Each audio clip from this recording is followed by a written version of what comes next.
நகர் பேருக்கு ஏற்றார் போல திருமந்திர நகராகவே விளங்கி வருகிறது. சைவம் தலைத்து ஓங்கும் பொருட்டு பெருமாள் நமக்கு பல கருணை மழையை பொழிந்து கொண்டிருக்கிறார். அந்த வகையிலே நம்முடைய திருமந்திர நகர் சித்திரை பெருந்திருவிழாவானது இந்த ஆண்டு சீரோடும் சிறப்போடும் விமரிசையான முறையிலே நடைபெற்று வருகிறது. இன்று சித்திரை பெருந்திருவிழாவில் 9ஆம் திருநாள் இறைவன் பெருமான் கைலாய பர்வதம் மீது ஏறி உலா வந்து அடியவர்களுக்கு அருள் தரும் அற்புதமான ஒரு நாள்.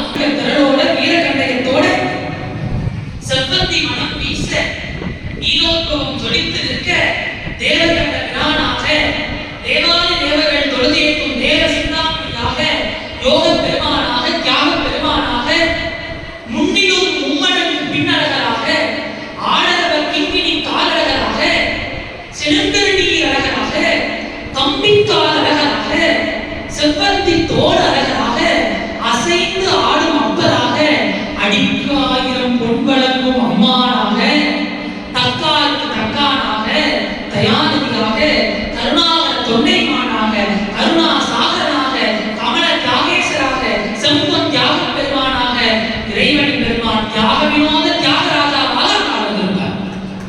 அப்படி ஒரு அற்புதமான திருமேனி. எல்லா ஊர்ல இருக்க சாமிக்கு ஒரு பேரு. இவருக்கு என்ன பேரு? தியாகராஜா. அது என்ன தியாகராஜா? அவர் நடராஜா. ஏன்னா அவர் தான் ஆடற்கலைக்கு அரசன். இவர் தியாகராஜா. ஏன்னா இவர் தான் தியாகத்துக்கு அரசன். இவர் மாதிரி தியாகம் யாரும் பண்ண முடியாது. என்ன வேணாலும் சாமி கொடுப்பார். நமக்காக எங்கே வந்தார்? பார்க்கடல் வேண்டாம் முதலில் வந்தார். நம்ம சிரிச்சுக்கு காதலிக்குப்பா வரமாட்டேன். தேவலோகத்துக்கு முதலிட்டு வந்தார். நம்ம இருக்கு நம்ம இருக்கா உலசி இருக்கா மென்னல் இருக்கா கர்ப்பவருஷம் இருக்கு காமதேவன் இருக்கு இது போதும் அப்படின்னு உட்காந்துருவோம். சாமிக்கு எல்லாம் ஒரு பொருட்டா? என் பிள்ளையை பார்க்கணும்னு அத்தனையும் தியாகம் செய்து வந்த அமர்ந்த ராஜா தியாகராஜா. பேர்பட்ட பெருமான் அங்கே இருப்பதால் தான் அந்த திருக்கோயிலுக்கு அத்தனை மூர்த்தியினுடைய பெருமையை பார்க்கணும். குளத்தோட பெருமை அம்மா சொன்னாங்க, தலத்தோட பெருமை அம்மா சொன்னாங்க. மூர்த்தி தலம் தீர்த்தம் மூன்றிலும் சிறந்த கோவில். நாவால் பாட பெற்றால் நரந்தி முகாமல் நானிலம் புருவார் அடியார் என்று பெருமையை கூறுகிறார்கள். அதனால இந்த தலத்திற்கு அடியார் பெருமக்கள் வந்து அந்த அனுபவங்களை எப்படி அனுபவித்தார்கள் என்று நம்ம அம்மா கேட்டு சொல்றாங்க. ஒரு பெரிய மழையே பொழிந்தது போல தியாகேஸ்வர பெருமான உண்மைக்கே அப்படியே கேட்கும் போதே சந்தோஷம் உள்ளத்துல முற்றெடுக்கும். அதுல இந்த தியாகேஸ்வர பெருமான் இருக்காரே அது உண்மையிலேயே நம்மை கிளர்ந்து எழவைக்கும் ஒரு தியாகேஸ்வர் என்றுதான் சொல்ல வேண்டும். மூலாதாரத்தில் அந்த 3 7 கடலாக மாணிக்க திரளாக ஹம் சம் என்ற நடன பாதத்தோடு கூடியவராக இருக்கும் அந்த தியாகேஸ்வரை நினைந்தாலே உள்ளம் தித்திப்பு அடையக்கூடியதாக இருக்கும்.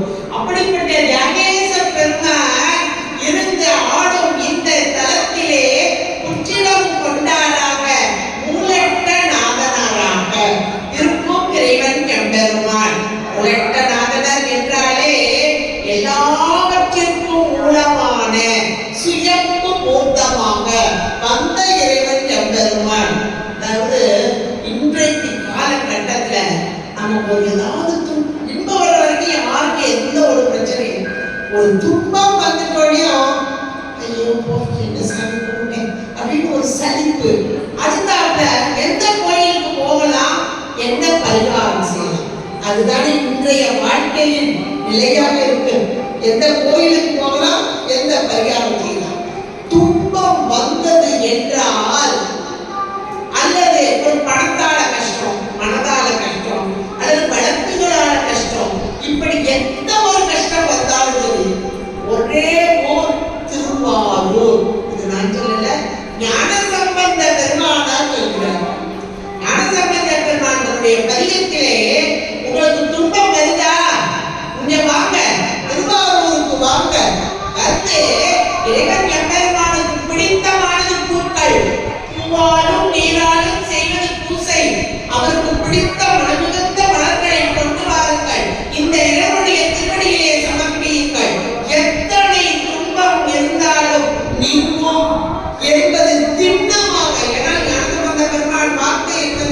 மாறாத சத்தியமானவர். அதை அவரே சொல்கிறார். சித்தம் தெளிவித்தாய் அத்தனருரை பக்தி மலர் கொண்டு ஒட்டியாகுமே. பக்தி என்ற மலர் ரொம்ப வாங்கி கூட வர வேண்டாம், உள்ளத்துக்குள்ள பக்தியோடு கொண்டு வந்தாலே போதும். துன்பம் துடைப்பீர்கள். துன்பம் நீங்கணுமா? ஓடோடி பாருங்கள், இங்கே வந்து இறைவனை வழிபாடு செய்யுங்கள், இன்பம் எய்தலாம். அப்ப நமக்கு வரக்கூடிய துன்பங்கள் எல்லா துன்பங்களுக்கும் ஒரே பரிகார மூர்த்தி இந்த மூலட்ட நாதனாரே. எங்கெங்க இங்கே செதறி போகவே வேண்டாம்.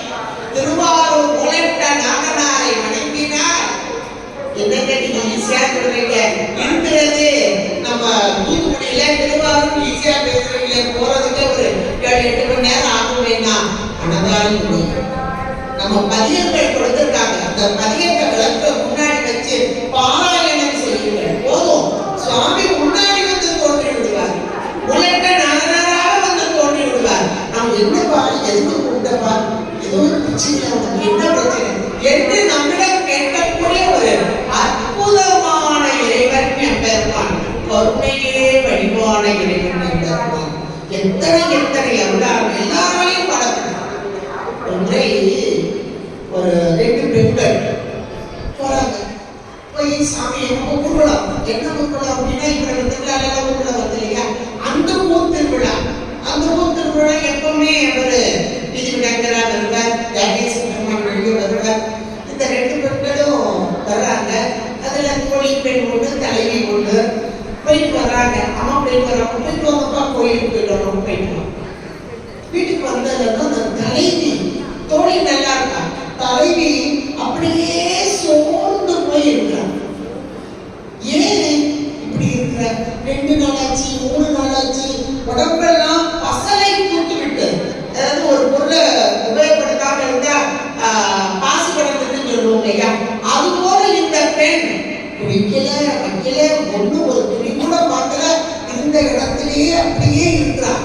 தன்னை மறந்தாள், தன் நாமம் கெட்டாள். இப்ப பாக்குறா, அந்த தாய் பாக்குறா, அதுலயே செவிலித்தாய் அவ பாக்குறா. ஏன்னா நற்றாயோட செவிலித்தாய் அவதான் ரொம்ப அப்படி பக்கத்துல அக்கறையா பாக்குறா. இப்படி இருக்கிறாளே, இவட்ட கேட்டா சரியா சொல்ல மாட்டான், தோழிகிட்ட கேட்கணும். தோழியில போய் எங்க போயிட்டு வந்தீங்க, எந்த கோயிலுக்கு போனீங்க, யாரை பார்த்தா, இவ வந்ததுல இருந்து சாப்பிடல வைக்கல அப்படியே கிடக்குறாளே என்ற மாத்திரத்திலேயே இந்த பெண் சொல்கிறார், ஆரூர் சென்றோம், அங்கே உள்ள அந்த இறைவனை, தேவிலே வரும் அந்த இறைவனை கண்டோம். இவள் தன்னை மறந்தாள், தன் நாமம் கெட்டாள் என்பதால் இது ஒரு அகத்துறை பாடலாக, நாமம் கெட்டாள் என்பதாக ஒரு அகத்துறை பாடலாக அப்பர் பெருமான் அருள் செய்திருக்கிறார் என்றால், இதனுடைய நுணுக்கம் என்ன என்றால், இவளுக்கு உரிய நாயகன் இவரே. இதோ இந்த நாயகனை கண்ட மாத்திரத்திலே தன்னை மறத்தல். இந்த தன்னை மறத்தல் என்பதை ஞானசம்பந்த பெருமானுடைய பதியத்தோட நீங்க நினைச்சு பார்த்தீங்கன்னா, சித்தம் தெளிவித்தாய் என்ற மாத்திரத்திலே, சித்தம் என்பது உயிர் அறிவு, அறிவில் இருக்கும் அறியாமை எப்பொழுது நீங்கும், தனக்குரிய நாயகனை கண்ட மாத்திரத்தில் சூரியன் கண்ட இருள் அப்படியே மறைத்து விடுவது போல, இதே இங்கே சூரியனாக 1000 கோடி சூரியன் பிரகாசமாக எழுந்து வரும் மூலட்ட நாதனார். அங்கே இல்ல, இங்க எழுந்து வந்த மாத்திரத்திலே தன்னை மறத்தல். இப்படித்தான் வழிபாடு செய்தால் அந்த மூலட்ட நாதனாரை இந்த திருமந்திர நகரிலே, இதோ இந்த இறைவனின் திருவுருவத்திலே நாமும் காணலாம், மகிழலாம் என்று உணர்வோடு. இப்ப யோசிச்சு பாருங்களேன், அப்பர் பெருமான் பாடுவது மட்டுமா, ஞானசம்பந்த பெருமான் பாடுவது மட்டுமா, இங்கே வாழ்ந்த அடியார்கள் எத்தனை எத்தனை பேர், நவீன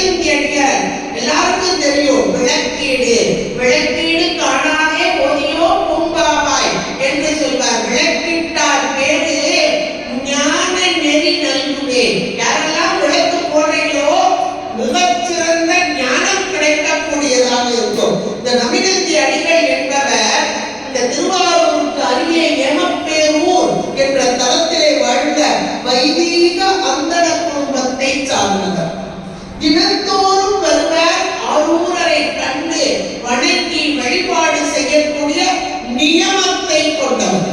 அப்படி வரும்போது ஒரு நாள் வருகிறார்.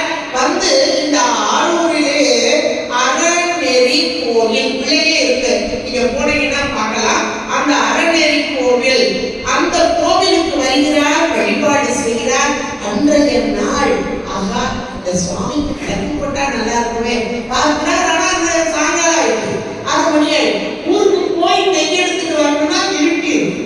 அதனால பக்கத்து வீடுகள்ல யாரையாவது நெய் வாங்கி இதோ இந்த விளக்கை ஏற்றுவோம் என்று பக்கத்து வீடுக்கு செல்கிறார். அந்த வீடு அமணர்கள், சமணர்கள் என்று சொல்லக்கூடிய அமணர்கள் வாழும் வீடு. அவர்கள் பரிகசிப்பார்கள், அவங்க சாமிதான் கையில நல்லா அடிக்கி வச்சிருக்காங்க, அவருக்கு எதுக்கு விளக்கு, அந்த கமலாலய போல விளக்கு தண்ணியை ஊற்றி எரி பார்ப்போம் அப்படின்னு ஒரு இகழ்ச்சியாக ஏளனமாக சொல்ல, இவர் மனம் பசிந்து இறைவனை நோக்கி வேண்டுகிறார். இறைவா எம்பெருமானே, இவர்கள் இப்படி ஏளனம் செய்கிறார்களே, இவர்கள் முன்பாக இந்த விளக்கு எரிய வேண்டுமே என்று உள்ளன்போடு வேண்ட உடனே ஆசிரியர் வாக்கா. ஏனென்றால் என்ன பெருமான் கேட்டதை கேட்டவாறு கேட்பார், கேட்டவர்க்கு அருளும் பெருமான் என்கிற பெருமான். கமலாலய குளத்தில் உள்ள நீரை எடுத்து விளக்கை ஏற்று என்று சொல்ல, சரி வாக்காக சொல்ல, அங்குள்ள நீரை எடுத்து விளக்கை ஏற்றினாராம். இரவு முழுவதும் எரிந்ததாம். இன்றைக்கும் அந்த விழா சிறப்பாக அங்கே நடக்கிறது திருவாரூரிலே. நீரினால் விளக்கு ஏற்றிய நமினந்தி அடிகள் வாழ்ந்த தலம் இந்த திருவாரூர். ஒரு முறை இந்த கோவில்ல விசேஷ காலம், இவர் ராத்திரியெல்லாம் பக்கத்துல போயிட்டு மனையின்ற ஒரு பக்கத்துல ஊர், அந்த ஊர் வழியா சுவாமியின் புறப்பாடாகி வந்து இவர் சுத்தி வர்றார். வந்துட்டு கொஞ்சம் ராத்திரி நேரம் ஆகுது, 11 மணி ஆயிட்டு. இவர் வந்து நியமமான வைதீக அந்தனர், அதனால வீட்டுக்கு வந்து பூசை பண்ணித்தான் உணவு எடுத்துக் கொள்வார். அப்படிப்பட்டவர் இப்ப வீட்டுக்கு வர்றார். எல்லாரோடையும் சேர்ந்து, இப்ப திருவிழானா எல்லாரும் வருவோம், அப்படி எல்லாருமே சேர்ந்து இருந்தோமே திட்டுப்பட்டது என்று குளித்து விட்டு பூஜை பண்ண வேண்டும் என்று மனைவிட்ட கேட்கிறார். தண்ணி எடுத்து வைப்பார். இந்த அம்மா எடுத்து வைக்கிறதுக்குள்ள திண்ணையில படுத்தவர் அசதி இருக்கிறது தூண்டிட்டார். அடுத்த மாத்திரத்திலே இறைவன் எம்பெருமான் கனவிலே தோன்றி, சாமி எப்பவுமே SMS என்னது கனவு தானே, SMS கொடுத்துட்டார். எப்பா திருவாரூரில் வாழக்கூடிய அல்லது வந்து வணங்கக்கூடிய அத்தனை பேரும் எம்முடைய சிவகணங்களே, இதில் பாரபட்சமோ பாகுபாடோ மத வேறுபாடோ எதுவும் கிடையாது. நீ தீட்டுப்பட்டவன் அல்ல, நீ பூஜையை பண்ணலாம் என்று கனவிலே வந்து சொல்ல திடுக்கிட்டு விழித்தார். அப்ப இறைவனால் அந்த திருவாரூர் நிறைந்த அனைவருமே சிவகணங்கள் என்று போற்றப்பட்டார். ஞானசம்பந்த பெருமான் சிதம்பரத்துக்கு வந்த போது அங்குள்ள தில்லைவாழ் அந்தணர்களை சிவகணங்களாக பாவித்தார்.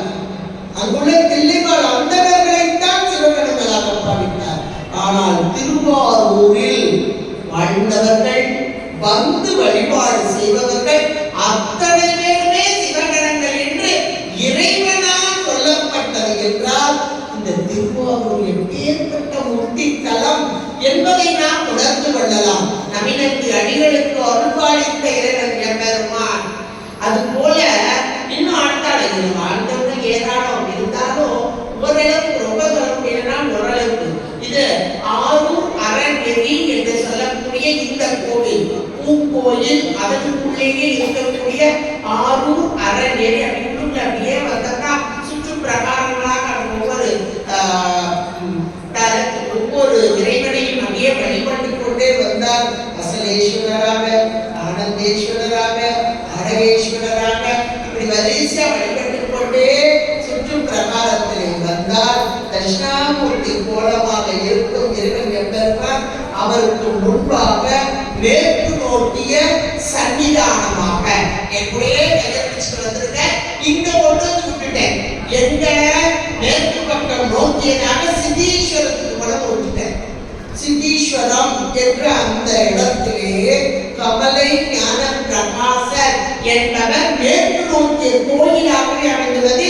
இந்த பக்கம் தட்சிணாமூர்த்தி கோலமாக அமைந்திருக்கிறார். இந்த இடத்துல இங்கே இருக்கிறார் கமலை ஞான பிரகாசர். ஏன்னா திருவாரூர் மண் என்பது சாதாரணமானது அல்ல.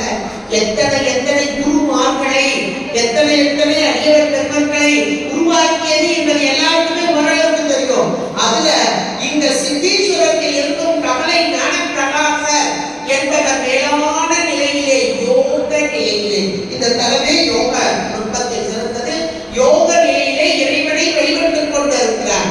இந்த காலகட்டத்தில் தான் ஸ்ரீவல்லிபுத்தூரிலே பிறந்து வளர்ந்து இறைவனுடைய திருவருளால் மதுரையம்பதிக்கு சொக்கநாத பெருமானை வணங்க வந்த குரு ஞான சம்பந்த பெருமானார் இங்கே வருகிறார். அங்கே உள்ள அந்த பொற்றாமரை குளத்திலே பார்க்கிறார். அந்த அடியார்கள் எல்லாம் சிவபூஜை பண்ணிட்டு இருக்காங்க. ஆகா, இது போல நாமும் சிவபூஜை பண்ணும் நாள் என்னாலோ என்று சொக்கநாத பெருமானை நோக்கி வேண்டுகிறார். என்ன மூத்த வேணும் இல்லையா? அதோ ஈசான மூலையிலே நாம் பெட்டகத்திலே இருக்கிறோம், எடுத்துக்கொள் என்று அசரணி வாக்குகளுக்கு வந்திருக்கும் உடல் தந்த தாய் தந்தையர், உயிருக்கு தாய் தந்தையராகிய இறைவனை கண்டுகொண்டே உங்களுடன் வர இசையே என்று கூறி அவர்களை அனுப்பிவிட்டு இங்கே பொற்றாமரை குளத்திலே நீராடி உள்ளே இருக்கும் பெட்டகத்தை கையில் எடுத்திருக்கார். கண்ணுக்கினிய பொருளாகி கையிலே நிறைந்த சொக்கநாத பெருமாள் வந்துவிட்டார். கையிலே மூர்த்தம் வந்துவிட்டது. குரு வேண்டுமே சுவாமி, இவ்வளவு பக்குவம் ஆனாலும் கூட குரு இல்லாமல் திருவை அடைய முடியாது. குரு வேண்டுமே என்று கேட்க சாமி நினைச்சா அந்த சொக்கநாத பெருமாள் அங்கேயே குருவை கொடுக்கலாம். ஆனால் கொடுத்தது திருவாரூரிலே. வரும் சோமவாரத்தன்று திரு ஆரூருக்கு வா, அங்கே உனக்குரிய குரு காட்டப்படும் என்று சொல்ல இவர் திருவாரூருக்கு வருகிறார். இங்கே வந்து இந்த சித்தீஸ்வரம் என்ற இடத்திலே கோயில் அங்கே கமலை ஞான பிரகாசம் காத்துக் கொண்டிருக்கிறார். அவருக்கும் சாமி எஸ்எம்எஸ் கொடுத்துட்டார். இதோ நம்முடைய குழந்தை வருகிறான சம்பந்தர், அவனுக்கு உரிய முறையிலே தீட்சையும் உபதேசமும் கொடுப்பாய் என்று சொல்ல இங்கே வந்த குருஞான சம்பந்தர் கண்ட மாத்திரத்திலே இவரே நம் குரு ஏனென்றால் குருவே சிவமணர் கூறினர் நந்தி அமர்ந்திருக்கும் சிவத்தை கண்டார், மூலட்ட நாதனாரை கண்டார், கமலை ஞானப்பிரகாசராக காணவில்லை, இறைவனாகவே கண்டார். கண்ட மாத்திரத்திலே அடியற்ற வரம்போல விழுந்தார், எழுந்தார். எழுந்த போது இதற்குரிய பக்குவம் தெரிந்தது. பக்குவம் வந்தால் தான் குரு வருவார், குரு வந்தால் தான் திரு வருவார். அதை அப்படியே பெற்றார் குருஞான சம்பந்த பெருமாள். உபதேசமும் தீட்சையும் உபதேசமும் கொடுத்து ஒரு பக்குவ நிலை மேலான நிலையை வரவழைத்தார். அதன் பின்பாகத்தான் இவரை தர்மபுர ஆதீனத்தின் முதல்வராக ஆக்கியவரும் இவரே கமலை ஞான பிரகாசரே. இப்படிப்பட்ட குரு நிலையிலே சகலமாய் வந்த குரு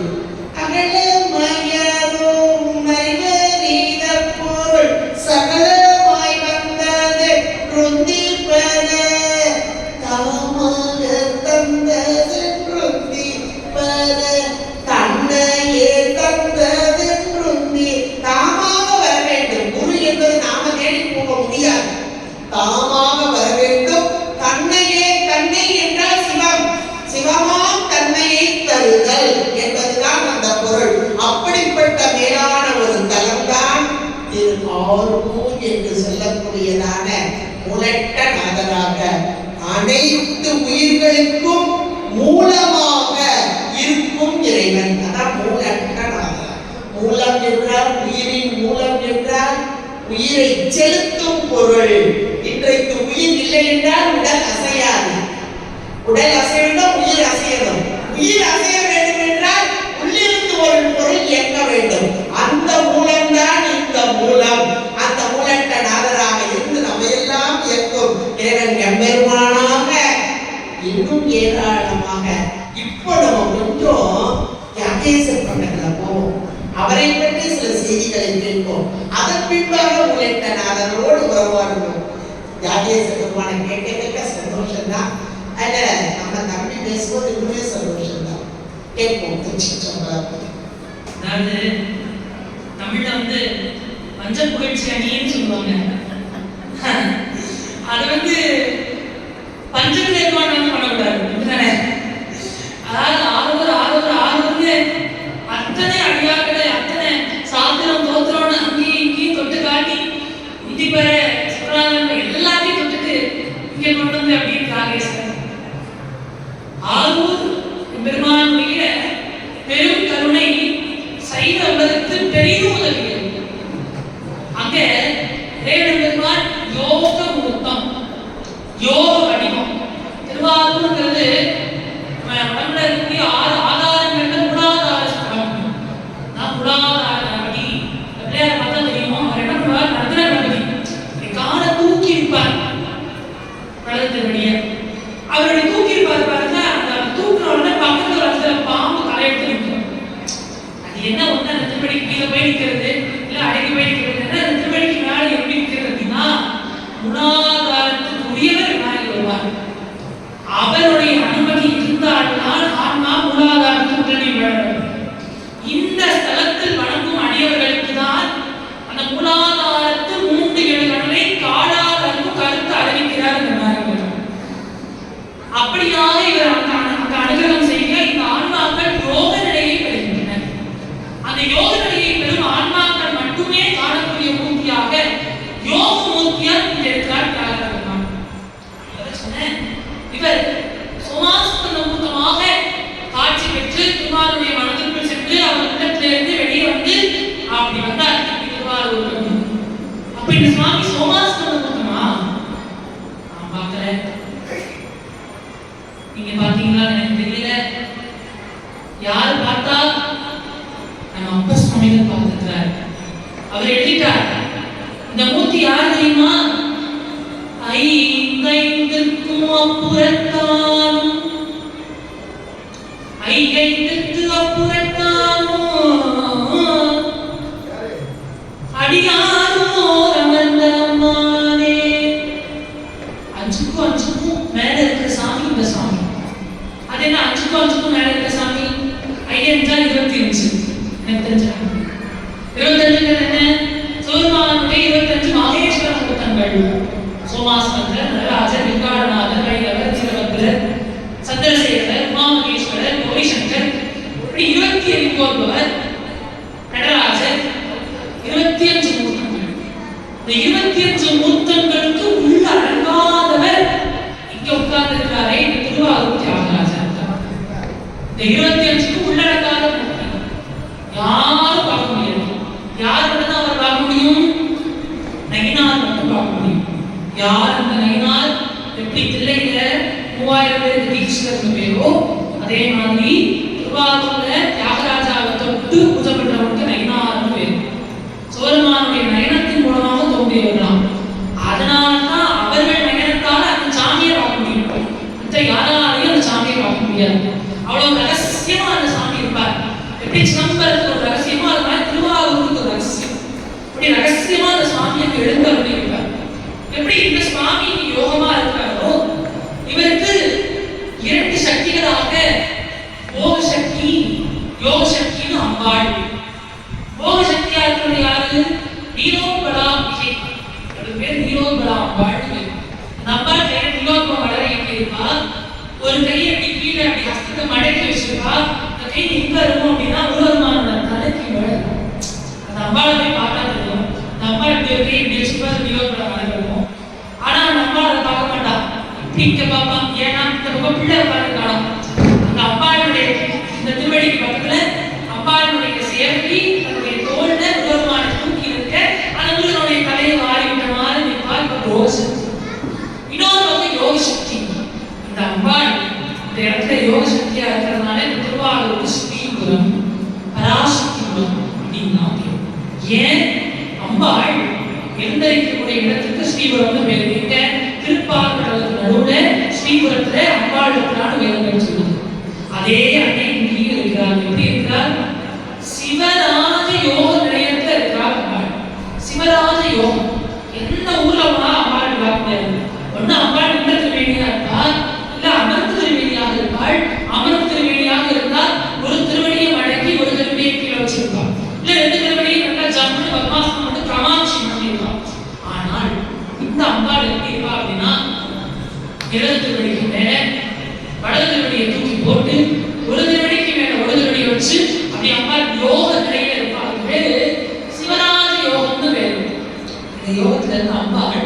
தவம் செய்து கொண்டிருக்கிறார். தவம் செய்து கொண்டிருக்கிறார். யாரெல்லாம் இந்த இடத்துக்கு போய் நம்மள பார்க்கிறோமோ அவர்களுக்கு யோகம் கைவரக்கூடும்.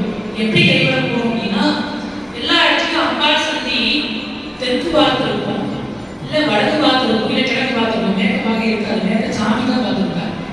சில ஊர்ல சாமி கிழக்கு பார்த்து இருப்பார், அவர் எங்கனாலும் பார்த்துருப்பார். ஆனா இந்த அம்மா எப்படிதான் இருப்பா, ஒண்ணு வடக்க இல்ல கிழக்க இல்ல தெற்க. திருவாரூர்ல இப்படி இருக்க வேண்டாம், வடகிழக்கு அம்பாள் பார்த்துருப்பா. வடக்கையும் பார்க்காம கிழக்கையும் பார்க்காம வடகிழக்கு ஈசான உடைய நோக்கி இருப்பாள் அம்பா. இது யோகத்தை காட்டக்கூடிய இடம். அந்த அம்பாளுடைய திருச்சபைக்கு முன்னாடி போயிட்டா மேல கூட ஒரு 10 ஓட்டை இருக்கு. 10 ஓட்டை. அந்த 10 ஓட்டையில என்ன போடுறோ அந்த மாதிரி கொடுத்தா அந்த ஆத்மா முக்தி பெறும். ஏன் இந்த சமுத்ரா சமாராத்யா திரிபுரா ஸ்ரீவசங்கரி ஞானமுத்ரா ஞானகம்யா ஞானநேயஸ்வரூபிணி யோனி முத்ரா கட்டேசி திரிகோணாம்பா திரிகோணகா. ஸ்ரீவித்யில அம்பால 10 விதமாக நமஸ்காரம் பண்ணணும். அது அம்பாளை வணங்கி அம்பாளிட தீட்சை பெற்றவர்களால் மட்டுமே பண்ணக்கூடிய 10 முத்திரைகள். அந்த 10 முத்திரையும் திருவாரூர்ல கமலாம்பாளுடைய சன்னதிக்கு மேல இருக்கும். ரசமுத்திரை. அந்த முத்திரைக்கு முன்னாடி அந்த வணங்கினாலே போது அத்தனையும் அம்பாள் தருவாங்க. இந்த அம்பாள் அப்படி சொந்தமா காடு மேல காலை போட்டு உட்கார்ந்து அங்க பங்குனி கிருத்திகை ஒரு அவதாரம் பண்ணார் முத்துசாமி தீட்சிதர்னு பேர். இந்த பங்குனி கிருத்திகை திருவாரூருக்கு ஒரு பெரிய சம்பந்தம். ஏன்னா தியாகேஸ்வர பெருமான் எழுந்தவர்கள் வந்தது இந்த பங்குனி கிருத்திகையில தான். அதே பங்குனி கிருத்திகையில முத்துசாமி தீட்சிதர் அவதாரம் பண்ணார். முத்துசாமி தீட்சிதர் நேரா வருவார். மும்மூர்த்திகளை ஒருத்தர். அந்த மும்மூர்த்தி சங்கீத மும்மூர்த்திகளை ஒருத்தர். அம்பாளை மேலே உட்காருவார். வருவார் பாடுவார். சங்கீத யோக தினயே கமலாய நிலயே வீர வசந்த காயேஸ்வ பிரியே சங்கீத பிரியே. இவ அப்படி சம்முன்னு உட்கார்ந்து கேட்டுட்டே இருப்பாங்க. இப்படி அம்மாவோட பாடிட்டே இருக்காரு. ஒரு நாள் என்ன ஆச்சு, இந்த பாடலை கேட்ட முத்துசாமி தீட்சிதருடைய மனைவிகள், யாரு மனைவிகள், அவர் 2 பொண்டாட்டிக்காரர். அவர் எந்த ஊருக்காரர்? திருவாரூர்காரர். அவர் எந்த ஊருக்காரர்? திருவாரூர்காரர். திருவாரூர்காரர் எத்தனை பொண்டாட்டிக்காரர்? 2 பொண்டாட்டிக்காரர். ஏன் சொல்றேன், திருவாரூர்ல இருக்கிற சுவாமிக்கு இந்த பக்கம் யோக சக்தியா திலோகம்பால், அந்த பக்கம் ஞான சக்தியா போனாங்க. திருவாரூர் நம்பியாரூர் சுந்தரமூர்த்தி சுவாமிகளுக்கு கலவை நாச்சியார் சட்டி நாச்சியார். அதுபோல முத்துசாமி தீட்சிதருக்கு 2 மனைவியும் நான் சொல்றேன். அப்ப இந்த 2 பேர்ல ஒருத்தி முத்துசாமி தீட்சிதரை பார்த்து கேட்கிறா, இந்த மாதிரி தினமும் போய் பாடி பாடி சும்மா வருவாரு. பாரு நவரத்ன மாலையை போட்டுக்கான் சொல்லிக்குது. வரும்போது வாங்கிட்டு வந்தா வீட்டுக்குள்ள நிறைய. சரி இன்னொரு வாங்கிட்டு போறான்னு போனாரு. அவள் நவரத்ன மாலையை கேட்டான். நான் மாணிக்க மாலையை கேட்டேன். அவளை விட 2 மாலையா நீ வாங்கி தராம ஏன் வீட்டுக்குள்ள வரட்டாருன்னு தான் 2 பேரும் கதை சொல்லிட்டார். எங்க போறது திக்கத்தவனுக்கு இருக்கிறதுலே தானே. நான் சொன்ன தியாகேஸ்வரமான ஒரு பேர் என்ன, தக்காருக்கு தக்கான். என்ன பேரு தக்காருக்கு தக்கான், வித்தியாசமான பேர் இருக்குன்னா அவரு பெரிய சாமி, ரொம்ப பெரிய ஆளு. ஆனா நம்ம அவர்கிட்ட எந்த நிலையில போய் நிற்கிறோமோ அந்த நிலைக்கு இறங்கி வந்து சாமி கொடுப்பார். எலி வந்துக்கிறார். அதான் தக்காருக்கு தக்கான். அவன் இறமைக்கு அவர் இறங்கி வந்து தரக்கூடிய சாமி. அந்த சாமிக்கு பக்கத்துல இருக்க அம்பாள் இந்த அம்பாள் தரமாட்டாளா? ஆனா இவருக்கு கேட்க மனசு வரல. அம்பாள் மேல போய் அவாவட்ட கீர்த்தனையா பாடுறார். அம்பாள தாயே ரத்தனமா இருக்க, தாயே நீ மாணிக்கமா இருக்க, தாயே நீ வைகுண்டியமா இருக்க, தாயே நீ வைரமா இருக்க, தாயே தாயே தாயே தாயே தாயே தாயே பாட. அம்பாள் கரங்க தாயே தாயே தாயே. வீட்டுக்கு போக எனக்கு முடியல. அம்பாள் மேலே உட்கார்ந்துட்டாள். அடுத்த நாள் காலையில வீட்டுக்கு போறாரு. வழி இல்லாம எப்படி கதவு திறக்க மாட்டாங்க, திறக்காமலாம் பாப்போன்னு போறாரு. இந்த அம்மாவும் கதவு திறக்கிறா, அந்த அம்மாவும் கதவு திறக்கிறா. வந்துட்டார். சரி உள்ள கொண்டு போய் இன்னைக்கு ஒரு வழி இருக்கு அப்படின்னு பயந்தாங்க போது அம்மா வீட்டுக்குள்ள போறாரு. போயிட்டு அப்படி பாப்போட பாக்குறாரு. அந்த அம்மா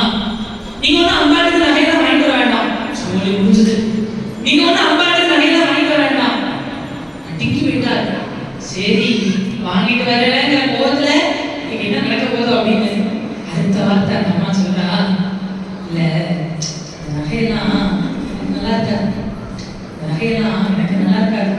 நான் நினைச்சேன் அம்பாள் பார்க்கும்போது இவருடைய திருமையில இப்படி சொல்லிக்கிறே அதை ஆகணும், அதை நம்ம போட்டா எப்படி இருக்கும்னு நினைச்சு பார்த்தேன். நேற்று ராத்திரி அம்பாள் அம்மா சொன்னாங்களே எஸ்எம்எஸ் அதை கொடுத்துட்டாங்க. அப்படி காட்சி கொடுத்தா சர்வா ஆலங்கார பூஷிதா, அப்படி ஒரு அழகு, அத்தனை அலங்காரம் சுழிக்கிறோம். அந்த நகையின் அழகையும் அந்த நகையை பார்க்க தோணல, அம்மாவுடைய திருமையை தான் பார்க்க தோணும். அப்படி சொல்லிக்கிற அம்மாவுடைய திருவனத்தை பார்க்கும்போது எனக்கு தோணுச்சுங்க, இந்த நகையெல்லாம் அவகிட்ட இருக்கிறதுனால அவ திரும்பி